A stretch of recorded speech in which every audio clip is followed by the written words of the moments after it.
Good evening. Welcome to ThatOldCarGuy.com, episode 10.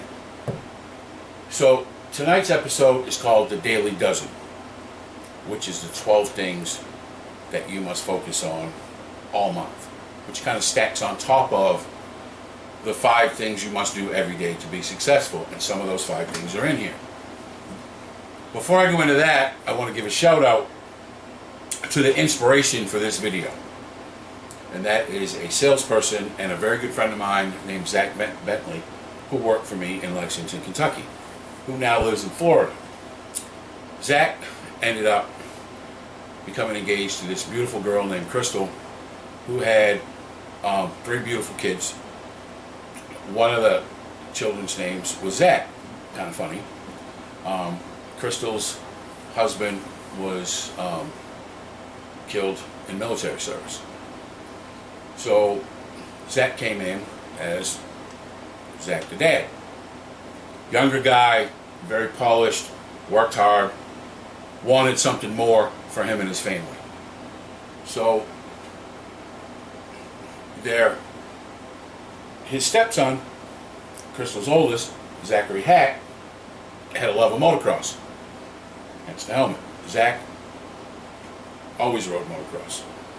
I've rode bikes. My buddy Gino's rode bikes. This is my granddaughter's helmet. She started riding at 2.5 years old. She's now 8. She still rides. So he wanted to be able to race.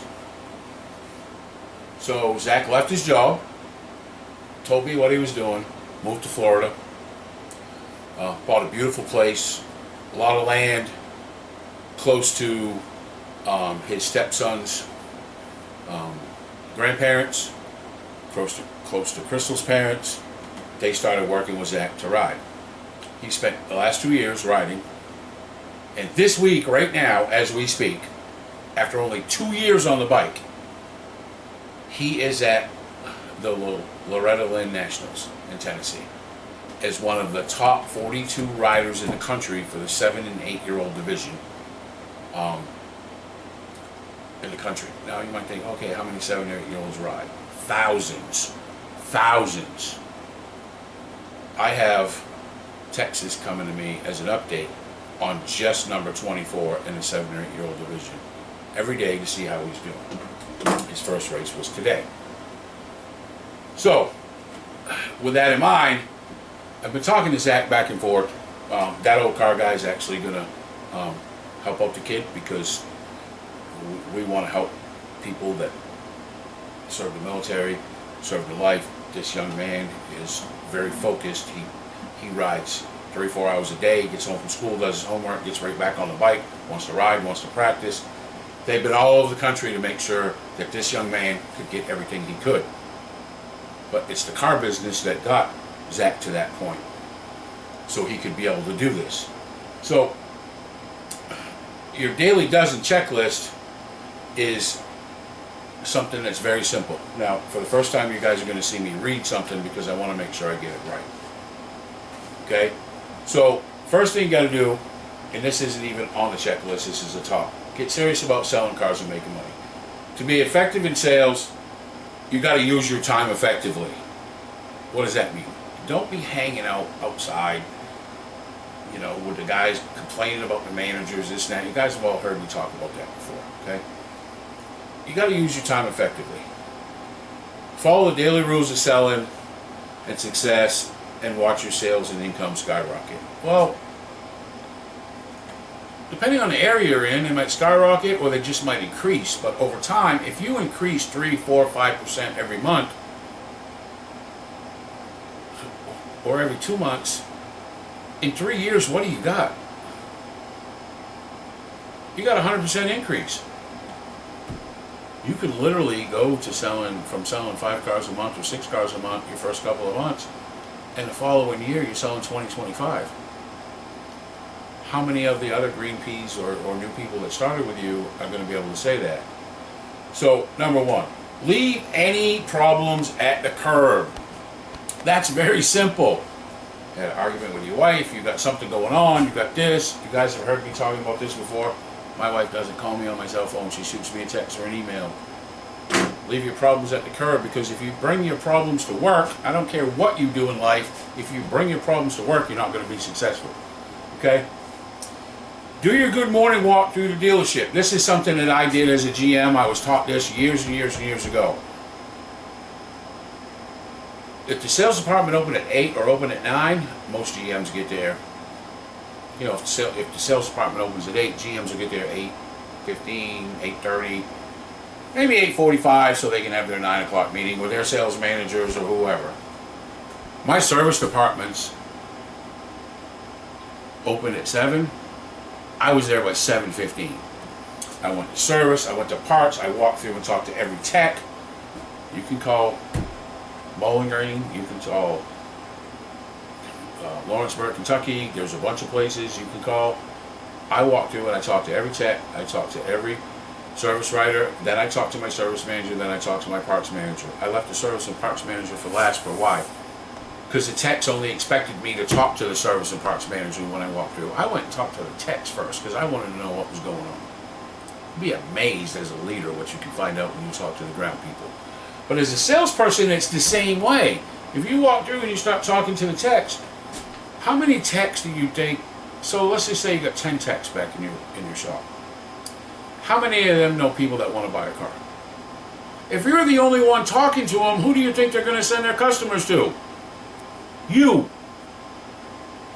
They're not going to send them to the sales manager that never walks out back and talks to them, and all he does is complain that they're charging him too much. So that's pretty simple, okay? Walk the lot a minimum of once a day. That was step 2 in the 5 steps to be successful.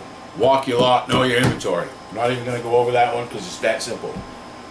Okay. Check your appointments. So if you got appointments, check them. That doesn't mean look up, go, oh, it's in the CRM, it's an appointment. Call them and verify your appointment. Very simple, right? Review your goals. The quickest way to get what you want is to maintain your focus and your work plan. So, and I've told every person that I've ever trained this, if you want to sell 20 cars in a month, you can't put that number 20 up in front of you. 20 cars in a month, how many weeks in a month? 4, right? So 5. 5 is a lot easier to deal with than 20. Break your goals down by the week. I need to sell 5 cars this week. So let's just say it's Monday and you pop 2 cars. You only got 3 to go. If you miss a day, okay, I still only got 3 to go. And you still got 3 days to go, and you're still only working a 5-day week. So break down your goals. But when you break down your goals, break them down by the week, not by the month, because that big number will start to creep up on you and start to sink in your head. I can't do this. It's too big. I can't do it. Okay? So go through your prospect file. That's pretty simple. Okay, people you didn't sell last month, people that are interested, people that have done this, people that have done that, people that have contacted you, referrals. Go through your prospect file. Make time to call your prospects once a week. Either call them or email them. And if you don't have an email and you only got a phone number, then go spend $10 at Dollar General and buy some cards and send them a handwritten card and mail it out. If your dealer has a fit because you're spending $20 a month in postage, then spend $20 and buy a book of stamps. Because by the time that you sell 6, 7, 8, 10 cars off your mailing list, your real mailing list, like we used to have to do before computers and back in the day, your dealer will give you $1,000 a month in postage. What could you do with that? Okay? Call all your working prospects on a daily basis. That's just pretty self-explanatory. I'm not even going to keep going on that. Call your old owners. 85% of the salespeople in the United States do not call their sold list after 30 days. Why?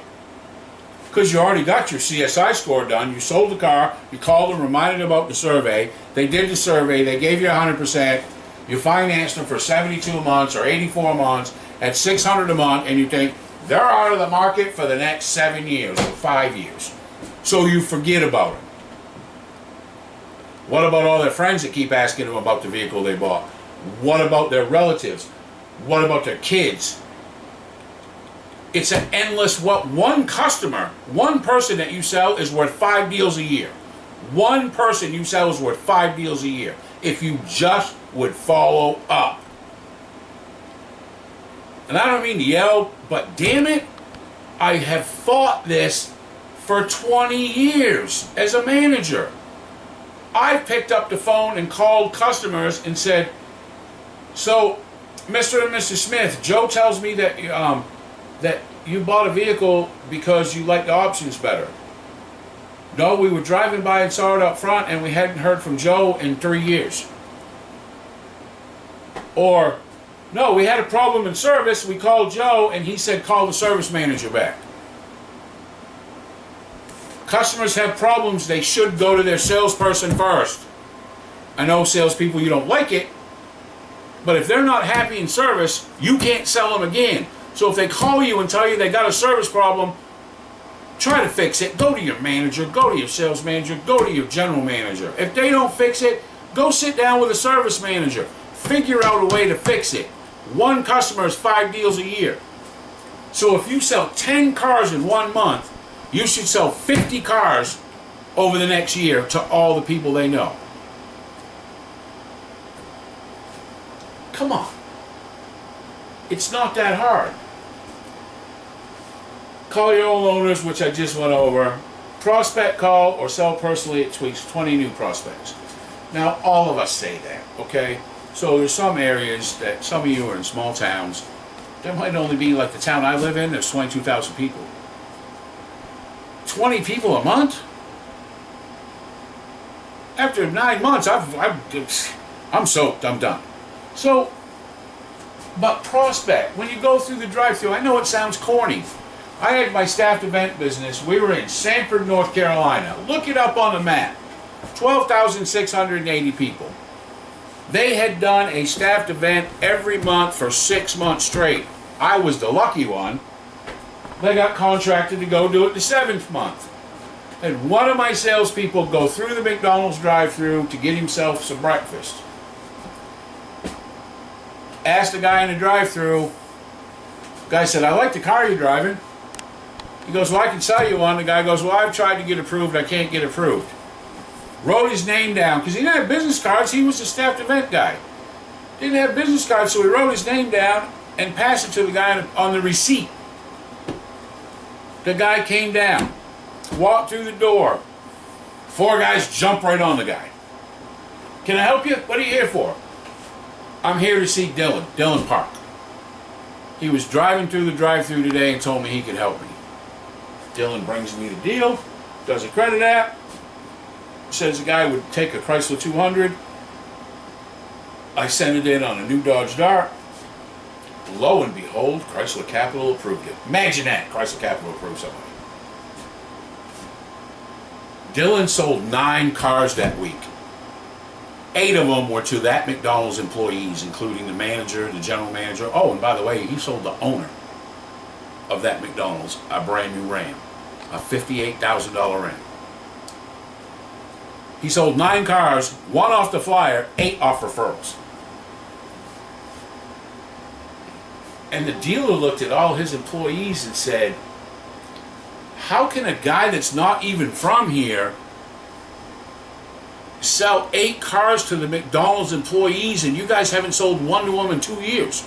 Because he prospected. He worked at it. Now, he went through 25 people. He went to every person that worked at McDonald's. 25 of them, but we still sold 8 cars. He did his job. He did what he was supposed to do. Okay?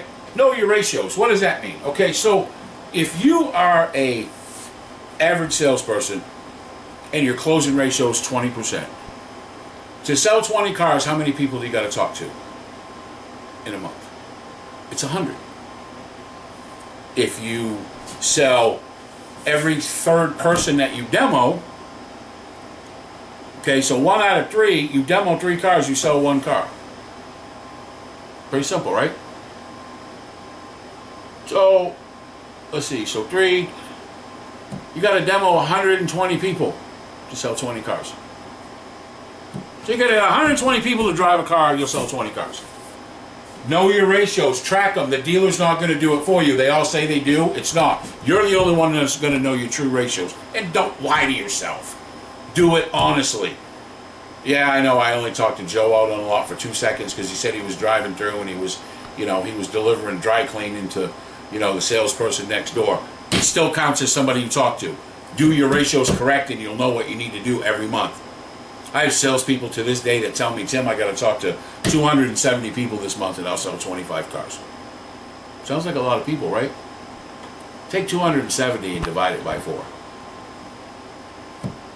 So many people you got to talk to in a week. Then he breaks it down by the day. I still have people that come back to me and tell me this stuff. Everything is mad. If you track everything, it'll work. Okay?